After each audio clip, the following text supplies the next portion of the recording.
Hello everybody, this is Post-Production Pie with SLRLounge.com. Welcome to another weekly video constructive critique where we take your photos submitted to the constructive critique section on our forum and give you guys a little bit of advice and feedback on how you can improve your imagery.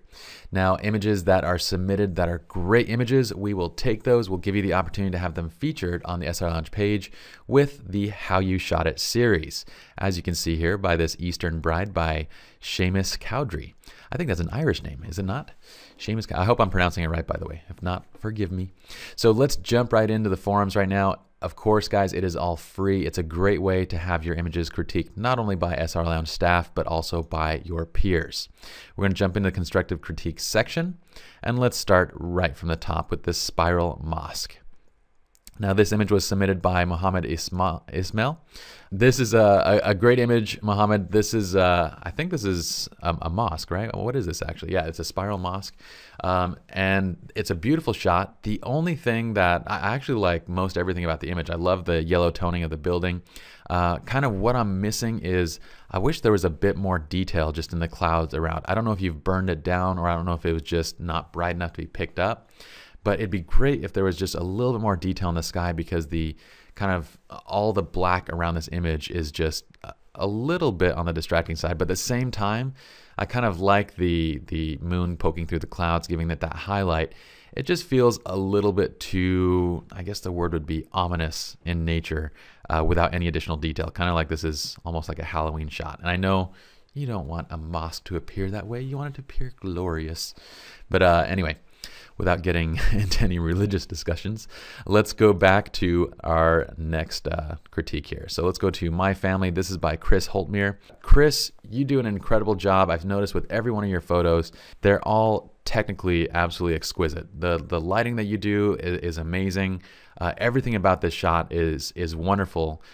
The only thing I'm kind of lacking, or the only thing I wish was there, is a little bit more in the posing side. Like the photography side, it's absolutely perfect. The colors, the production, the lighting, everything. I love how you use the sun as the hair light. You use your main, you've balanced the light perfectly. We have great color. But in the posing, we're just a little bit off right now. So what we have here is generally when we're posing with families, when we're posing with more than one person, we're having everybody lean a little bit into the center. And really not, you can lean a little bit with your body, but it's really more tipping the head a little bit into the center of the frame. That way it kind of creates this sense of closeness. Now what we have here is not only are your heads straight up, but also we have a gap between you and what I assume is your daughter and wife, because you did say it's your family. So what we have here is just a little bit too much space between you guys. And this creates kind of a sense of separation between you all. So I know that wasn't like an intentional type thing. It's just you're probably not noticing it when you're actually going and taking the shot. So getting your body just a little bit closer to your wife and to your daughter, maybe even bring the shoulder right behind your daughter, is kind of the optimal positioning. Also, since we have smiles on the wife, we have a nice cute expression on daughter, I'd probably say Chris, and I assume this is Chris right here, you'd want to go with a smile or something like that. You look a little bit serious for the shot. Aside from that, with this type of photo, I'd probably choose a center frame composition just because, you know, having this photo with rule of thirds kind of, in my opinion, doesn't really work as well as center frame. Right now, you're kind of in between. And so as far as the composition goes, I just pull it over a little bit so that basically we're cutting off maybe like right here. And plus this little wheatgrass sticking out is a little bit distracting too. So if we cut off right here on the image, it would have a more symmetrical composition, be a little bit stronger overall, I think. All right, so great photo. Again, I love it. Chris, your lighting, everything about it is absolutely awesome. Let's go back. Let's go to the next one. So here we have a, I think this is, I don't know how that's pronounced. Juanito? All right, is that like, it's a mixture between Chinese and Spanish. It's like Juanito, but with an X, which makes it Chinese. So, by the way, guys, don't think I'm racist because I'm a Persian that's married to a Chinese person that speaks Cantonese at home, and I'm really a mixture of everything. We have the whole United Nations at our home on any weekly basis. So anyway, let's get started with this one. This is a great photo. I love it. You know, this is going to come down to, I know this was shot photojournalistically, and it's going to come down to a lot of different things that are really out of the photographer's control. Now, depending on the lens that you're using, if you had the opportunity, I would back up just a little bit more with the focal length, like go shoot a little bit wider, just because the overall kind of composition feels a little bit compressed. It feels a little bit tight based on how close this subject is to the frame, to the edge of the frame, and where this arch is in relation to the edge of the frame. That being said, I like that you chose an off-center composition where we have kind of these leading lines that are going right to the right side of the frame. It looks really nice. What would be great also is if you kind of widen it up a little bit and then waited until basically these subjects were placed at, say, 1/3 inside the frame, moving towards the inside of the frame. So generally when you have subjects that are moving, you want to frame them going into your shot and not going out or anything like that. And you did actually a really good job of that here as well. Just noting that, you know, if you shoot a little bit wider, you'll have to either shoot a little bit sooner or a little bit later to make sure that those subjects are at that point. Now, as far as the overall image quality, I think it's great. We're probably seeing some compression, some loss due to compression in JPEGs. If you guys don't like the way the forum has a weird way of kind of interpolating pixels, like when you upload images, it downgrades them quite a bit. So what I'd recommend is just putting them on the Flickr and then embedding the link basically into the forum. That way we see everything nice resolution and stuff. So I think the rest of this is just due to that compression. Great job there. Let's go on to Mini Mohawk by Neil Mack. That's an easier name to pronounce. Neil Mack. All right. So let's go load this up. This was shot with window light, I believe. Let's see, on a D300 50mm 1.8 converted to black and white, tweaked in Lightroom. All right, with natural light from a window. So what I would say with this shot is that if you're, you know, shooting journalistically, yeah, absolutely, there's no problem with this shot because you're shooting just a moment as it's happening. Now, if we're shooting portraits, on the other hand, then we want to spend just another moment just to correct a little bit of the lighting. Mainly right now is we see the light based on the shadows is actually coming from the back of his head a little bit. So it's coming this way, and because of that, we're casting shadows over the eyes where we really want to see the most detail. So if you're shooting a portrait, then I would say turn their face more towards the light. That way you can get light filling in the eyes. You know, with the expression, you kind of generally would want your kid to be doing a little bit something more active. But again, if this is a journalistic shot, then you're supposed to shoot this because that is actually what is happening. It's not a portrait type image. So aside from that, great job with this. Let's go on to the next image. Let's see here. We have Home Sweet Home. This is by Dretket. Dretket. You guys should just use your real names. I feel like a crazy person trying to pronounce all of your web names, like robots for Joey. All right, so check this out. We have a great image here. This is submitted by Dretket, and basically what he did was he did an exposure blend where he's got an exposure based on, you know, the sky and then based on this building, and he's blending them using what software? Let's see, he's using Pixelmator. Now, I think this is a great shot. I think you've done a really good job with your, you know, practicing this skill. What I feel like is kind of holding this shot back just a little bit is the way that the shadows are dropping off. They drop off to almost complete black. And what this does is it gives it sort of a separation, as if these images really aren't one image. It kind of looks like you've basically just composited two images. So all this black that's kind of around the right side of the house, left side, underneath, it'd be great if you can balance the exposure just a little bit more. And this might require you to go into Photoshop and actually do some masking, where you're basically blending in that brighter layer in these areas where you can pull out a little bit of extra detail. There was one of our moderators, Matt, actually posted a great image on this. This is one of his images where he basically did the exact same thing, but you can see we have a little bit more even exposure blending, and he's probably using masking because while software is great, it can get you close to where you want to be. You know, going the extra step, bringing it back into Photoshop afterwards, and just doing a little bit more masking to get detail where you want it is something that's going to really polish off that image. But overall, great job. I like where you're going with it, and let's go on to the next shot. So we have Deer in the Stream. All right, this is by mbridge87. All right, so let's see how it's shot. Shot on a 7D with an antique 200mm Takumar lens. Oh, that's cool. That's sweet. From 1952. Rad. This is at ISO 640, 1/250th shutter speed, and 3.5 maximum for that lens. So 3.5 aperture is the lowest he could possibly go. Now, what I would say first is if you're shooting on Canon, native ISO are based on 100s, okay? So stick with your native ISO settings. This is for stills, not for video. Video is different. Generally, what we've noticed is from video, you get the best grain and detail at 160 multiples. So basically 160, 320, 640. But from stills, native ISO is 100.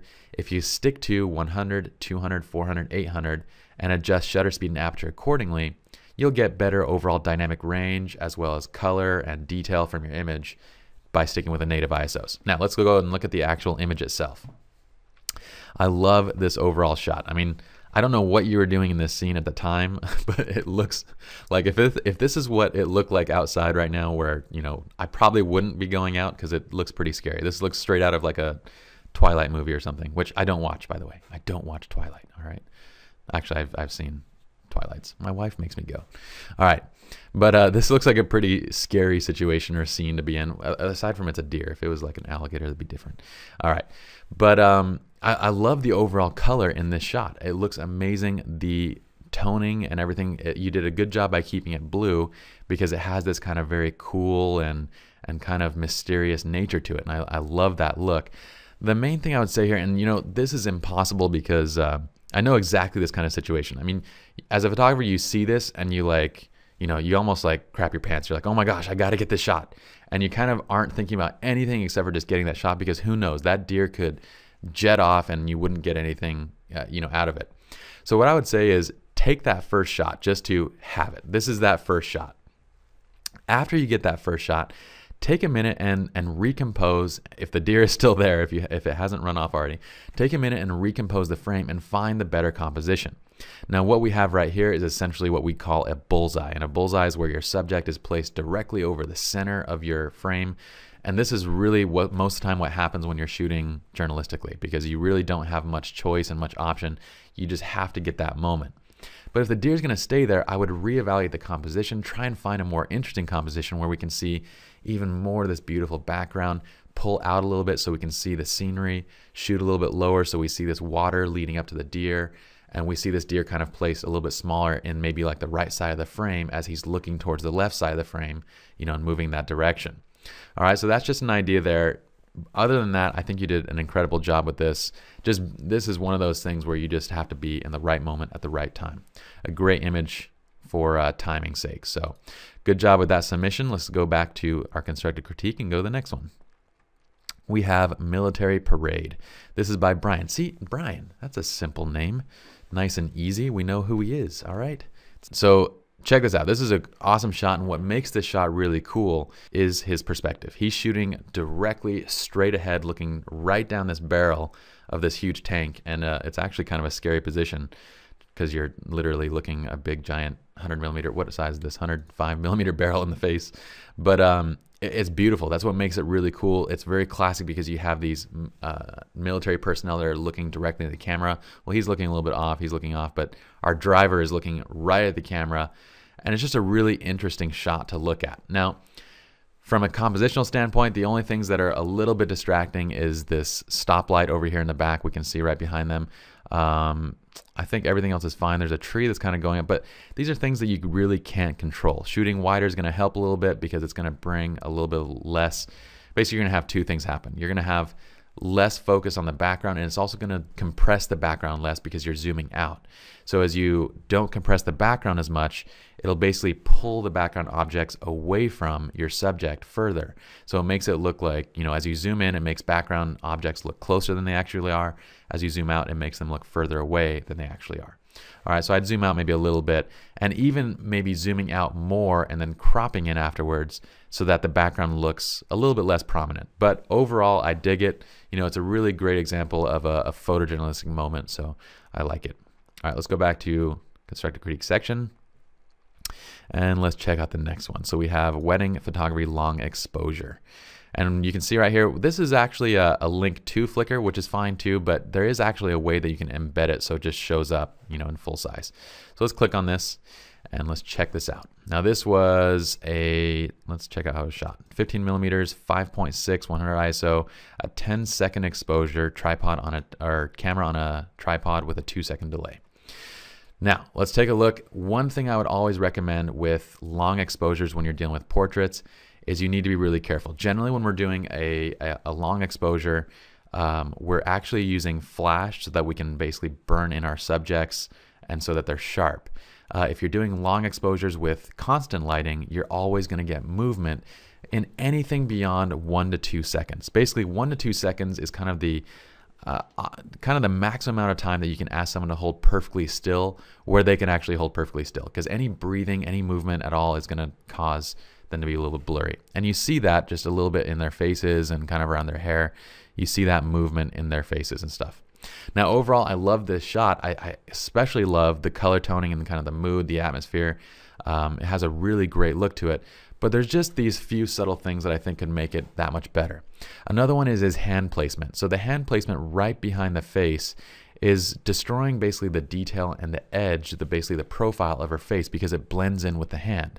So moving the hand either lower or having it away. Generally, we actually have the girl hold the umbrella in these types of shots, but that's really up to you. There's no really rule as far as that goes. But just move the hand in a different position so that it doesn't kind of blend in with the profile of the face. The other thing I was going to mention is that the light streak back here, while these lighting effects are cool, I would generally try and avoid random ones. Like this kind of feels a little bit more random. Like we're not designing a heart with our light painting. We're not doing, if you did a heart or if you spelled out their names or something, it would be applicable to the image. Just a random streak like this, it kind of detracts from the overall image. It becomes kind of a distracting point, especially because it's a highlight. It's going to pull attention away from your actual subject and everything else. Now, that being said, I like it. There is a smudge. This looks like it's actually probably a raindrop on the lens, which there's not much you can do about that, because sometimes it's really difficult to see that and you get it back into post and you're like, oh man, there's a smudge there. But overall, I like it, and I think the couple's going to really dig this shot. These are some things going into it next time that I think you can improve. So shutter speed, keep it a little bit lower, or use flash to make sure that they are burned in, or you can even shoot composite. Sometimes we'll actually shoot composite. We'll shoot the subject and then do the background separate and keep the camera on a tripod so we can composite them in afterwards. Next, the lighting, and then the pose with the hand and everything like that. All right, so otherwise, really cool. I actually dig this post-production effect. It has this kind of very vintage 1970s, like 1970s vibe, especially with this car right here. And this effect actually in post-production works perfectly. This is the exact situation where I would say a vintage effect works beautifully. Why? Because you have a vintage car right here in the scene. You have a subject, a bride and groom, that the dress could very well be a vintage dress. It just works all together. So aside from, we do have some modern cars over here on the right, which I'd say is the only thing that pulls it out a little bit, but no worries. Great shot. Let's go on to the next image. Let's see. Oh, we're not in. There we go. All right. Let's go back to constructive critique. And let's see. First wedding. So we have urban shoot. We'll make this our last one. I think we've done 10. Let's see. 1, 2, 3, 4, 5, 6, 7, 8, 9, 10. All right. By the way, guys, this isn't really a weekly critique because we've been doing more than weekly because we've had so much participation on the Constructive Critique forum. So let me know what you guys think is kind of the optimal number of these video critiques a week. If you guys want 2, that's great. If you want 3, I probably don't want to do them every day, but if you want 2, if you can handle that, then we'll try and work in 2 a week.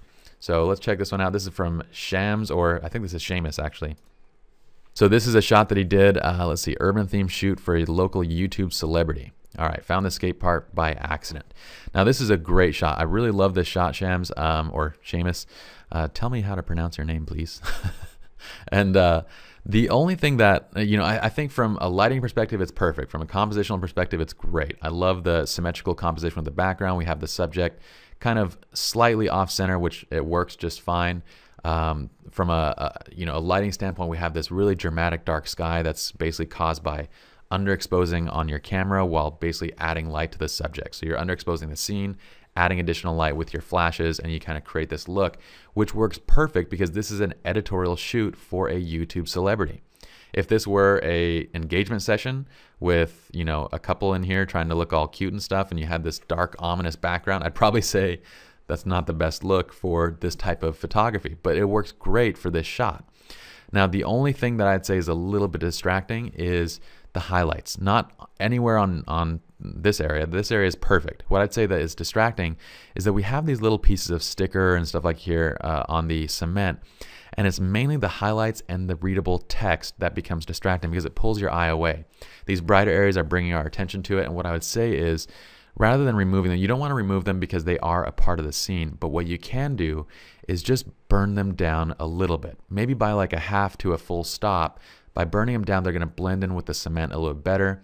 It's going to be kind of less of a focal point when your eyes go to the image. They're not going to bounce across to these other areas.